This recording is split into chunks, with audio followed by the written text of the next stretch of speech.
সমস্ত প্রশংসা মহান আল্লাহ তাআলার জন্য, যিনি আমাদেরকে সৃষ্টি করেছেন এবং আশরাফুল মাখলুকাত হিসাবে তিনি আমাদেরকে সৃষ্টি করেছেন। আমি এই মুহূর্তে দাঁড়িয়ে আছি ভোলা জেলার লালমোহন উপজেলার লালমোহন পৌরসভার সদর বাজারে। আমি দাঁড়িয়ে আছি লালমোহন বাজারের হাফিজ উদ্দিন এভিনিউতে দাঁড়িয়ে আছি আমি এখন আমার পিছন সাইডটা আপনারা দেখতে পাচ্ছেন। এই যে দেখেন, আমি আজকে একটা বাস্তব চিত্র তুলে ধরার জন্য এখানে আসছি। আসলে যে পিছন সাইডটা দেখতে পাচ্ছেন বিশাল এক পার্কিং জোন। আসলে এটা কোনো পার্কিং জোন নয়, এটা Hafiz Uddin Avenue, most important একটা রাস্তা। এখানে রাস্তা এই পাশে দেখেন আপনারা অনেক ব্যবসায়ীরা আছে। দেখেন এই পার্কিং এর জন্য আসলেই অনেকদিন ধরে আপনার এখানে চলাচল করা, মানে দুইটা রাস্তা চলাচল করা খুবই কষ্ট হচ্ছে। দেখুন এই পাশে যখন একটা পার্কিং থাকে মনে করেন 4 ফিট, এই পাশে যদি একটা গাড়ি থাকে 4 ফিট 8 ফিট, মোট রাস্তা হচ্ছে আপনার 12 ফিট।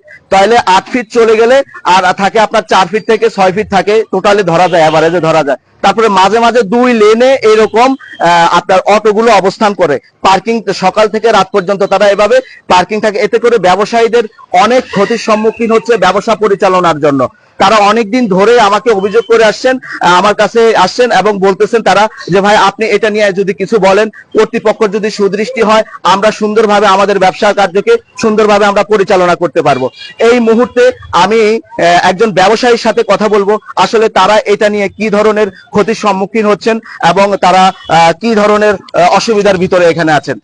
কে কথা বলবেন? আপনি কথা বলেন। জি, বিসমিল্লাহির রহমানির রহিম। সম্মানিত ভুক্তভোগী আমরা যারা ব্যবসায়ী এবং লালমোহন বাজারের শ্রোতা বিন্দু, বিভিন্ন স্তরের কাস্টমার বিন্দু, আসলে এই লালমোহনে এটা হাফিজ উদ্দিন এভিনিউ নামে একটা রোড করা হয় তৎকালীন 2000 সালের আগে, এবং এখানে একটা সুন্দর পরিবেশ ছিল। এই পরিবেশে এখানে কিছু গাছ, বিদেশি গাছ ছিল এবং এই রোডে চলাচল ক্ষেত্রে সাধারণ জনগণ যে অধিকার সেটা তারা ভোগ করত। কিন্তু একটু অদৃশ্য কারণে 2008 সালের পরে এখানে অটো রিক্সাগুলো এলোমেলো ভাবে রাইখা আমাদেরকে অনেকগুলা ডিস্টার্ব করতেছে। শুধু একটা, এর আগে বাংলাদেশে আপনারা জানেন অরাজকতা যেভাবে লুটপাট চলছে, সে অবস্থায় তাদের স্বার্থ, এবং বাংলাদেশে কোথাও এই অটো চাঁদা তোলা হইতো না, কিন্তু এই লালমোহন লক্ষ লক্ষ টাকা চাঁদা তুলতো। আজকে সেই অরাজকতা বাংলাদেশে যখন ছাত্র বিপ্লবের মাধ্যমে হয়েছে এখনো চলছে।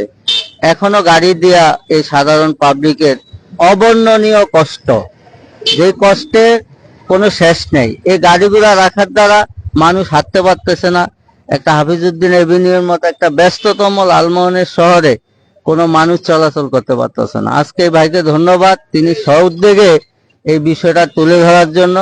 আমি আশা করব লালমোহনের সম্মানিত টিনু সাহেব এবং থানা প্রশাসন সহ যারা আছেন সচেতন মহল এবং আমাদের নেতা মেজর হাফিজ উদ্দিন আহমেদ সহ, এই যে আগে যেখানে টেম্পু স্ট্যান্ড ছিল লালমোহন সরকারি ঘাট, আপনারা সবাই জানেন, সেই সরকারি ঘাটে নিয়ে এই লালমোহনের জনগণের যাতায়াতটাকে অত্যন্ত সুন্দর এবং যাতে সহনীয় পর্যায়ে হয় এই আশা। এবং সাথে সাথে আমি যে ছাত্র ভাইরা বিপ্লব ঘটাইছে, বাংলাদেশে একটা স্বাধীন বাংলাদেশ উপহার দিয়েছে, সেই ছাত্র ভাইদেরকেও আহ্বান করব তোমরা এই বিষয়গুলো দেখো। ধন্যবাদ আপনাকে আপনার সুন্দর মতামতের জন্য। আসলে দেখেন ভাই, এই যে আমার পাশে যারা আছেন সবাই কিন্তু এখানে ভুক্তভোগী ব্যবসায়ী। তাদের অনেক দিনের একটা অভিযোগ যে তারা তাদের ব্যবসা কার্য পরিচালনার ক্ষেত্রে তারা অনেক বাধার সম্মুখীন হচ্ছে। এই পাশে যদি 2 সারিতে 2 লেনে যদি আপনার অটো পার্কিং থাকে, এই সারে যদি কাস্টমার এসে তাদের রাস্তায় থেকে রিক্সা থেকে নামে, তাহলে রাস্তায় যাতায়াতের জন্য কোনো জায়গায় থাকে না। এটা আমি নিজেও অনেকদিন বাজার করে যাওয়ার সময় আমি নিজেও অনেকদিন এরকম একটা সম্মুখীন হয়েছি, অ্যাক্সিডেন্টের সম্মুখীন হয়েছি।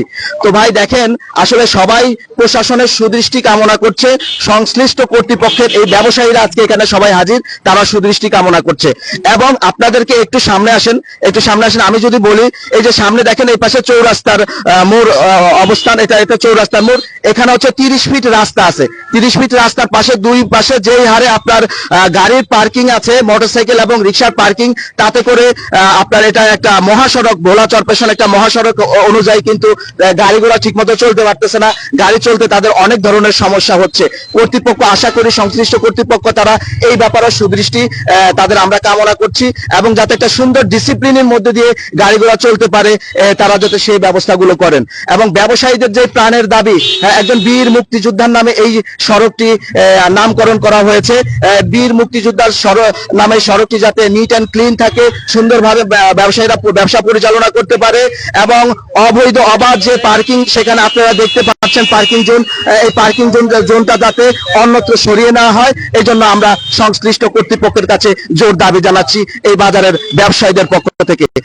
সবাই ভালো থাকবেন, সুস্থ রাখবেন, আপনার এলাকাকে পরিষ্কার রাখবেন, বেশি বেশি গাছ লাগাবেন। আল্লাহ হাফেজ, আসসালামু আলাইকুম।